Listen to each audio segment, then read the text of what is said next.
the statement and a barrage of questions or whatever. Proxy is here to take those. Once more, you're welcome. As was said, we're a delegation of Nzugomuna.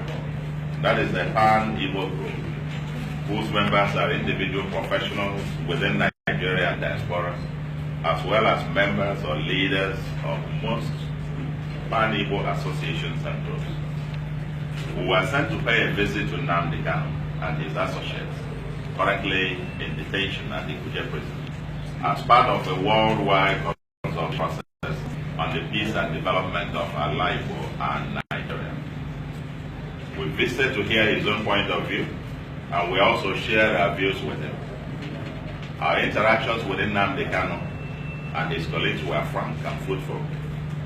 That visit, as well as our concerns about the state of the Nigerian nation, have warranted this press conference. We speak as Nigerians on our behalf and on behalf of the tens of thousands of professionals in these various associations and groups. We believe that Nigeria has all the potentials to be great and one of the most prosperous nations on earth. Like most countries of the world, it has its own internal contradictions, challenges of national cohesion and development. Every country that has endured and prospered has devised a dynamic system for dealing with its internal contradictions. No country has prospered by suppressing legitimate agitations or democratic expression. Nigeria has greatly come short on these counts. Nigeria has never been more divided than now, with the agitation for self-determination becoming more stringent and desperate. Most discerning patriots have come to the conclusion that Nigeria, as currently structured and governed, is unsustainable and drifting to a failed state status. Since 2005, Nigeria has drifted from the rank of the 54th position in the Global Failed or Fragile States Index to the 17th position in 2014 and now to a dangerous 13th position in 2016, and is classified under what they call the red alert category of countries. Perhaps no one sums the sentiments better than the respected elder statesman, Professor Ango Abdullahi. This was reported on the 12th of February this year, when he asserts that, quote, Nigeria's project is not working. After 50 to 60 years, the Nigerian project is not working despite everything we went through. Constitutional conferences, the country is at a standstill. It is unfortunate we are still where we were more than 50 years after independence and have not been able to move away from where our colonial masters left us. End of quote. Our founding fathers and mothers, Nnamdi Azikiwe, Bafemi Awolowo, Bakatafa Balewa, Ahmadu Bello, Margaret Ebo, and co, must be turning in their graves to hear this. While this might appear an extreme characterization, it sums up the dominant sentiment of people who believe in the urgency of a fundamentally re-engineered new Nigeria. It is our considered view that much of the increasingly desperate agitations are in response to the failures of a dysfunctional, looting elite and poor governance in the context of a failing state that offers increasingly vanishing opportunities and hope for its youth and future generations. We do not condone violence, criminality, or brigandage of any sort, and nor should any state do so. However, by failing or refusing to address the fundamental issues and instead concentrating on the symptoms, Nigeria runs the grave risk of turning the entire country into a large prison yard or a police state. Consequent upon the following, we demand as follows. First, that we note that in 2015, Nigerians voted for change based on a prospectus contained in the manifesto of the party that won the general election. That party is the All Progressive Congress, APC, which now controls the federal government and 23 out of 36 states of the Federation. As the ruling party, the APC has a duty to deliver on its most fundamental contract with the Nigerian people, namely to restructure the Nigerian Federation. I may refer you to the APC manifesto, and I quote, it says, "As progressives, we believe that Nigeria is greater than any individual or the sum of our federative units. Therefore, the country can always succeed when all of us have equal rights, where no one is above the law, where the culture of impunity is abolished, and where there is a level playing field. As a change agent, APC intends to cleanse our closet to call the dangerous drift of Nigeria to a failed state, with a conscious plan for post-oil economy in Nigeria. To achieve this laudable program, APC government shall restructure the country, devolve power to the units with the best practices of federalism, and eliminate unintended paralysis of the center." End of quote. This is APC manifesto. So far, APC seems to have abandoned its cardinal contract with Nigeria. It is commendable that it is fighting corruption, fighting Boko Haram, and grappling with the deteriorating economy. However, it is our considered view that without dealing with several of the foundational issues of the Nigerian state in a post-oil economy, much of its efforts will, in the end, amount to tinkering at the margins. The current constitution of Nigeria was designed to consume the oil rent, and the system designed for consumption cannot suddenly become efficient for production in a post-oil world. But the task of rescuing and rebuilding a new Nigeria must be a multi-partisan and all-inclusive effort. There seems to be a national consensus that the current system cannot endure. The APC, PDP, APGA, and other political parties, as well as all non-partisan actors and statesmen, must come together to save Nigeria. We are in a state of emergency at all levels. The National Council of States needs to be convened urgently, and our legislative houses at the national and state assemblies should wake up to the new realities of Nigeria. If the only thing the current administration succeeds in doing is to re-engineer a new Nigeria, agreed to by its constituent parts and citizens, it will have bettered a new country for the 21st century. Second, we know that the preoccupation with where the next president of Nigeria will come from is an unnecessary distraction from the crisis at the moment and the urgency of erecting enduring pillars for a peaceful and prosperous country. We demand for a fairer and equitable system where it will no longer matter where the president or officers come from.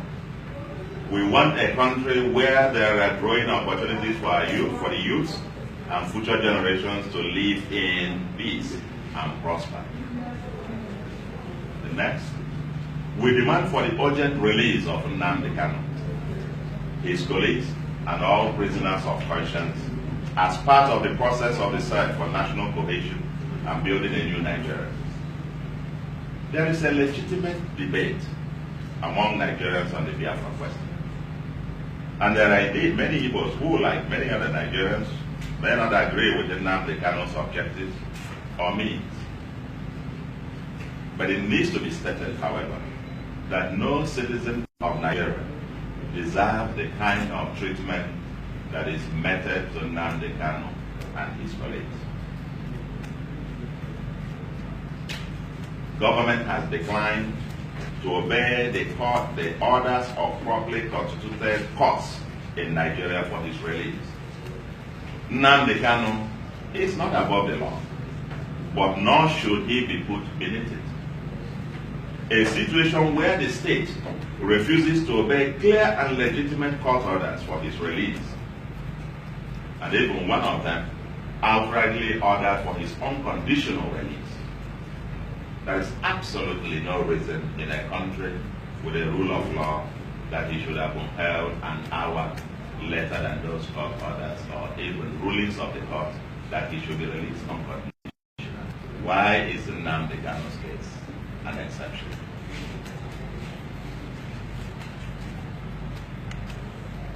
And so we note that a situation where the state refuses to obey clear and legitimate court orders for his release and holds him until it gets a favorable order, and then continues to move the goalposts endlessly through endless amendments of the charges against him, and now seek to try him in secret, clearly constitutes circumstances that will fall well short of the constitutional guarantees of due process.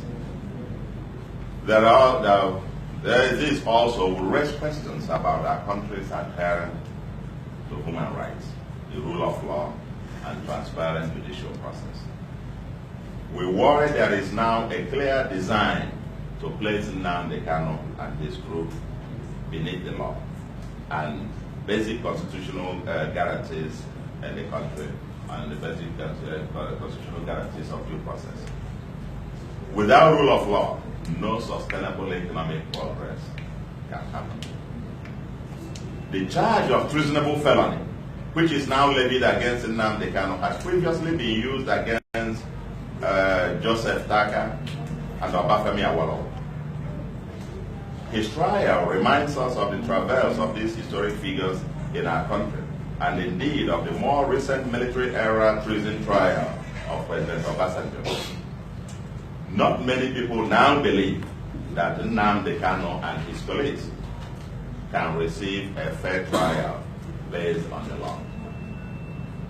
Most people, most patriotic Nigerians, do not believe that Nnamdi Kanu can now receive fair trial strictly on the law, because the laws that have gone through the court processes, one court order, one outright release, unconditional release, and the Nigerian state refused. And you keep holding him until you get a favorable court order. I'm sorry. It is our view that the current circumstance makes Nnamdi Kanu and his colleagues political prisoners, our prisoners of conscience. They're no longer, it's not about crime, it's not about anything, because we're no longer following the rule of law. At various times in Nigeria's history, it became expedient to release such prisoners. For example, Obafemi Awolowo, Yakubu Gowon, Odumegwu Ojukwu, as well as President Obasanjo, as part of national reconciliation and nation building. Nigeria is currently a country at war with itself. Just like Nigeria wisely dealt with a potentially explosive political Sharia, unquote, a few years ago, a time like this calls for a lot of wisdom and compromise in the interest of the larger picture. Our considered view is that for taking extraordinary steps to draw international attention to Nigeria's failing state and the urgency of action, Nnamdi Kanu and his colleagues deserve to be engaged seriously and not to be held interminably as political detainees. We demand that the right to freedom of association, assembly, peaceful protest, and expression must be accessible to all citizens of Nigeria and as guaranteed by Nigeria's constitution. Trying to criminalize anyone who talks about self-determination or attempts to use brute force to maim and kill innocent protesters in a democracy is a strategy for a time that we no longer live in. This is 2017, and Nigeria is supposed to be a democracy. More than 200 years after 11 states in the U.S. filed their secession bid, their Confederate flag still flies in several of these states still today in America, even on government buildings. Since 2012, no less than 23 U.S. states and had thousands of their citizens signed petitions to secede from the U.S. Currently, the state of California is still pressing for Calexit. There were protests all over the U.S. following the election of Donald Trump. Similar examples can be cited in many democracies, but no one is killed, brutalized, or incarcerated by the state. The next, we say that as a people, we believe that our country is big enough for diverse voices to be heard, in the confidence that these voices in their respective ways seek to correct our imperfections, to have a stake in constructing a more perfect union. We convey our thanks to the federal government for reaffirming recently that citizens, and I would even add also that the Vice President, Professor Simbajo, added his weighty voice to this as well, that citizens have a right to peaceful protest. And we are happy that protesters were allowed to express themselves in Lagos, Abuja, and other venues recently under police protection. Therefore, and in particular, we condemn the use of disproportionate force and live bullets by law enforcement agencies resulting in killing and maiming of unarmed protesters generally, especially the killing of IPOB and MASOB members under whatever guise, and call on the law enforcement agencies to take steps to ensure that those responsible are held accountable. We equally call on the governors of the states in which these have occurred to exercise their powers under the relevant Commission of Inquiry laws to investigate these killings through appropriate judicial commissions of inquiry. Additionally, we call on the chief judges of the respective states to order coroner's inquiries into these killings as required by the relevant coroner's laws. We affirm our belief that it is better for a democracy that people should express their grievances or agitations peacefully and openly than to force them into more dangerous underground operations. We want to thank you for listening. Thank you very much.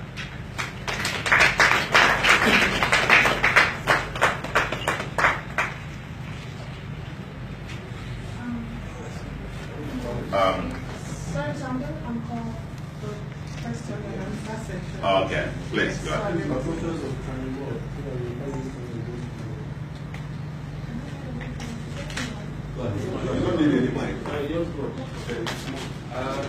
Introduce yourself. My name is Fred. I report for Sun newspaper. Sun newspaper. I have two questions. First, there are confirmed reports that the federal government is insisting that kanu will now Biafra on invitation for an independent Biafra before they can consider releasing him. So I want to know if in the course of the discussion with kanu be able to secure that commitment that going forward he would pander towards that he takes on the federal government. That's one. And the second one, we've had judgments from Nigerian courts, even from ECOWAS courts, that have not been obeyed by the federal government. As a group, I only intend to take it forward, maybe petition, national petitions, state protests, do some type of the ordinary instead of just making the press, having a press conference, and going back to sleep. I want to wait for beyond this, what you tend to do to push your case and draw international attention to what the government says. Thank you. Okay, maybe we'll take it in batches, please, about 2 or 3, and then we'll respond. Okay, my name is Victor Sin. My name is Victor Sin, and I work for Radio Nigeria. I have 2 questions, just like my colleague. Number one, on the first issue, calling for restructuring of the nation. There seems to be a recurring decimal in our nation, where those who are out of power now suddenly realize that there's need for restructuring. Many of you are here in government and did not see the reason to restructure, then on the outside government, you now see the reason. How genuine is your call for restructuring? I know I'm from the South, and Jonathan came on the heels of injustice done to the South people, but immediately everybody in the South kept quiet. But that's number one. Then number two, on the Kanu question, I want to find out if your group has been able both to establish contact with the federal government to look for a political solution to this problem, because in most cases when it comes to issues like this, political solutions are actually the way out instead of this legal tussle. Thank you. My name is Paul. I write for this daily speaker. So my question is a two-pronged approach. One, with the situation in the country, the president is on medical vacation and his vice is not and the acting president. So I want to know categorically, this message, this call for the release of Kanu, is it one squarely directed to the acting president? Then the second aspect is, you talked about IPOD. The defense headquarters and the military establishment have come out to categorically say they were not such cases. There's a conflict between Amnesty International on a report where they said about 200 and something IPOD members have been killed in the course of this protest. I want to know whether you people are able to substantiate the position of the defense headquarters and the other military establishment. Thank you. Thank you. All right, thank you very much. The first question went to, both questions actually go to the same point, which is around the rule of law. The simple position that we take, that Nnamdi Kanu takes, is that the rule of law should prevail. If we're a country under law, then surely the way to resolve an issue that was taken to court is to obey due court process. So I don't think that it's a matter of calling on anybody to revoke anything. These are opinions that citizens hold and that they are free to express, and they have been expressed. I think that what is required is to engage in a dialogue on those opinions so expressed, but not to ask anybody to renounce his opinion. That would amount to intimidation of citizens from expressing their point of view. Now, the second question from Radio Nigeria is about restructuring, and a suggestion that restructuring only comes up when people are outside of government. Professor Soludo read out a statement from the manifesto of the APC, and everybody asks a government in power to be accountable to what it says it will do. I think this is a very simple logic. As one who was writing the APC manifesto, by the way, I stand by that position. So it's not only those who are outside of government and those who are in government. It's also not correct to say that under Jonathan, people from the South stopped asking for restructuring. The beginning of what led to the conference was a meeting that a group of us, I was convener, Tony Uranta was executive secretary, calling for this process that led to it. So it's not correct to say people from the South did not ask for restructuring once Jonathan got into office. Are we looking for a political solution? Always what is superior is a political solution. People must talk, and that's why the process, the institutions for free speech must be upheld. It is through engagement in that kind of dialogue that we find solutions that are optimal, best for the interest of all, that serve the common good of all. And the third question from Paul Obi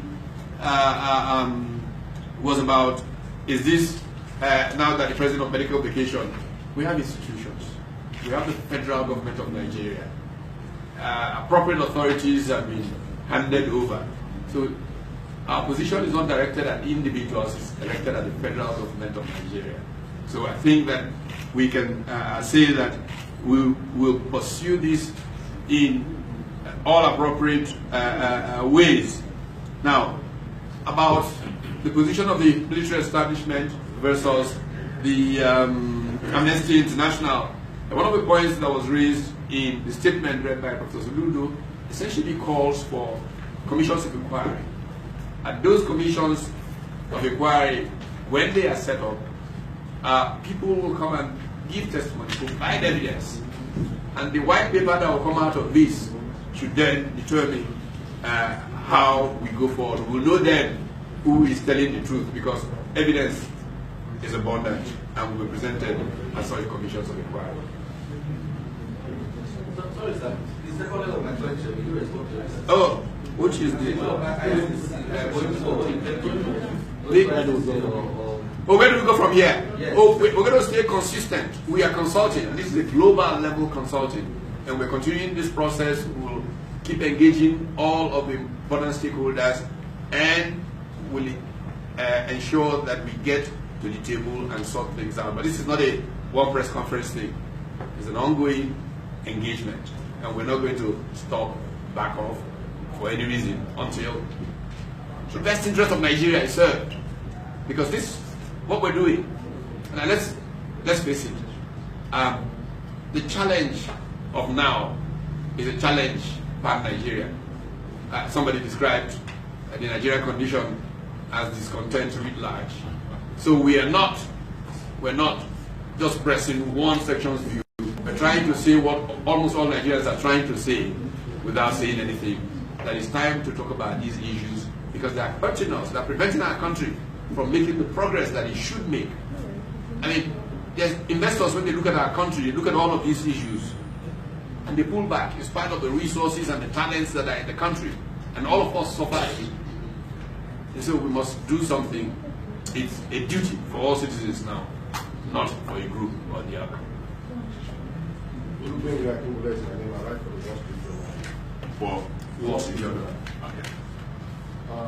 If, first of all, I just want to know when this association was accepted. 1. 2. If Nnamdi Kanu is not released, what will you do? 3. How soon are we expecting this commission of inquiry to be set? Thank you. Okay. I think he said a chunk of what I wanted to ask. My name is Evelyn Okapo. I write for Premium Times newspapers. The question I want to ask is quite related to one of the questions the last person asked. Now, you talked about the failure of government to abide by court rulings that are not favorable until they wait for favorable court rulings. Okay, regarding Nnamdi Kanu, we all know that there are other persons, other Nigerians that have been held in similar capacity, and even though deadlines were even given for their detention, for their release, none of such deadlines have been obeyed. Now, if government fails to, for example, file of course the case is ongoing, take any action, file a court process, for instance, against the ECOWAS court ruling, and still detain him, are you telling us that within a short period of time or so, you would take a further action, maybe in an international court regarding this matter? That's one. Secondly, one of the issues, of course, that has remained pending and which some analysts have regarded as reasons for agitations like this is the issue of zoning, so to say, of leadership in this country. You said you did say that Nigerian leaders should create an atmosphere where there will be no need for this sort of agitation based on the kind of leadership pattern. What are those atmospheres? Can you elaborate more on that?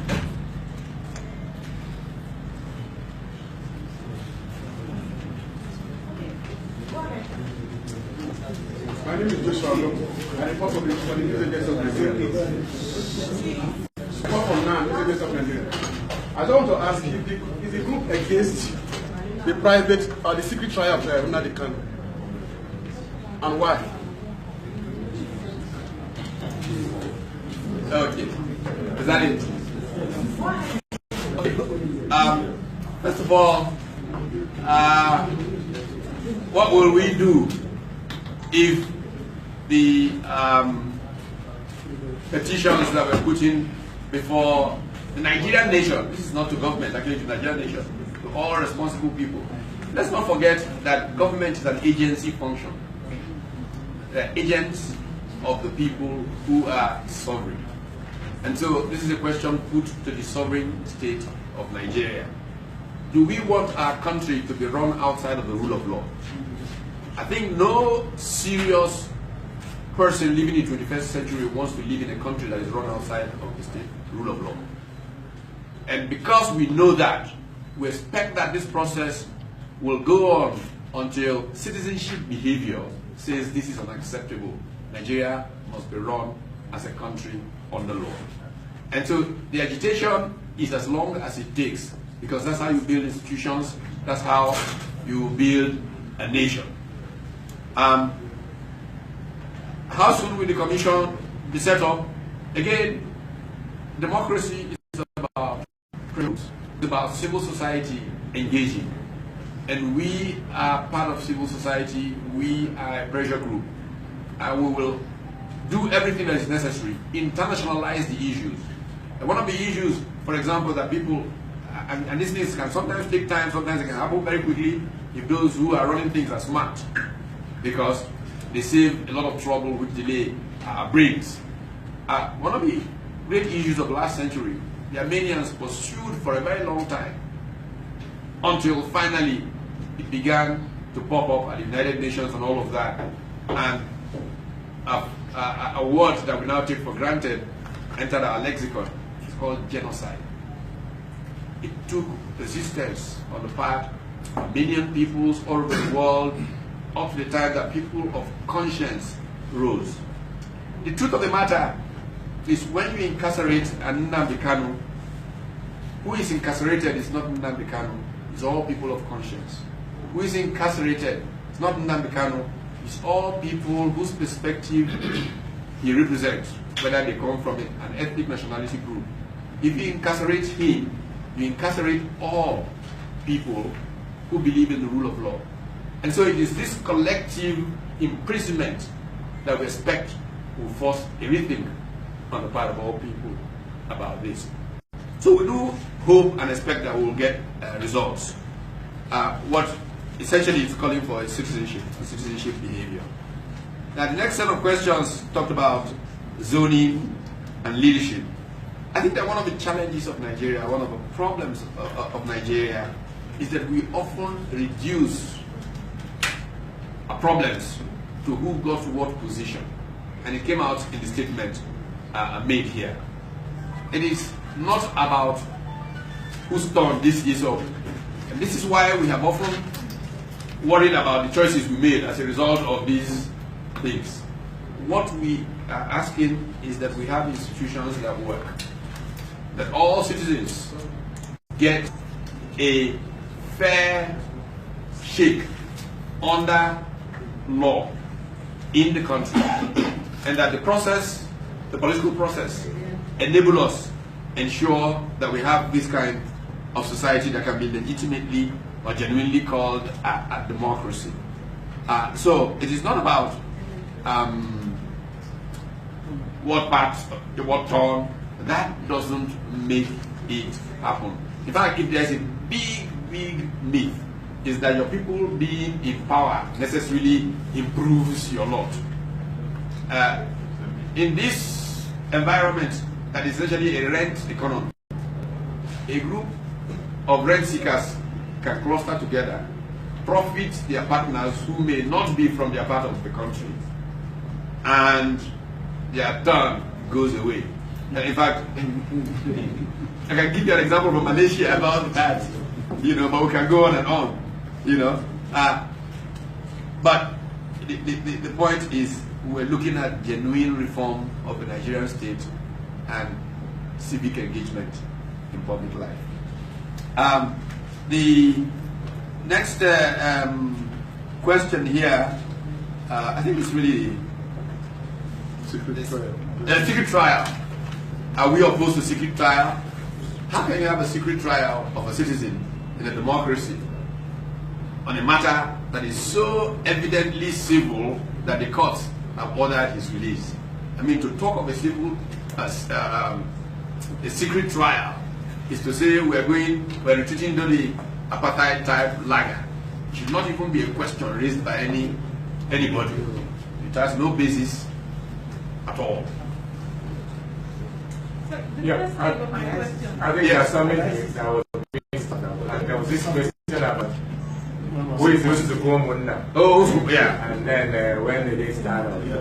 Well, there's been a process which a variety of Igbos have emerged. And in the last year or so, there's been an attempt to begin to streamline these. And out of this streamlining has emerged Nzukumunna.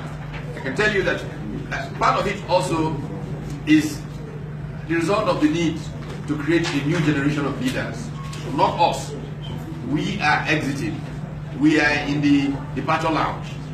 And we thought that those in their 30s and 40s should begin to take charge. And they are driving this process. And they are just using, us to draw strength.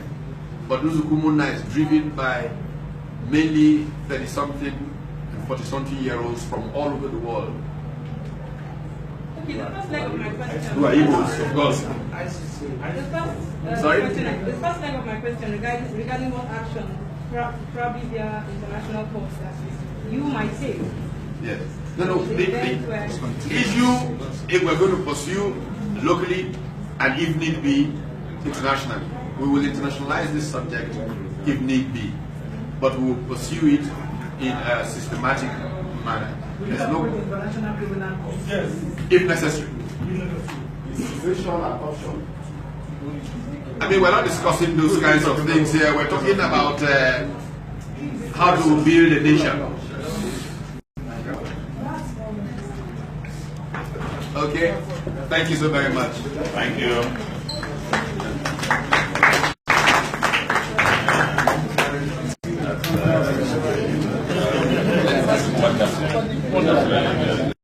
Fantastic.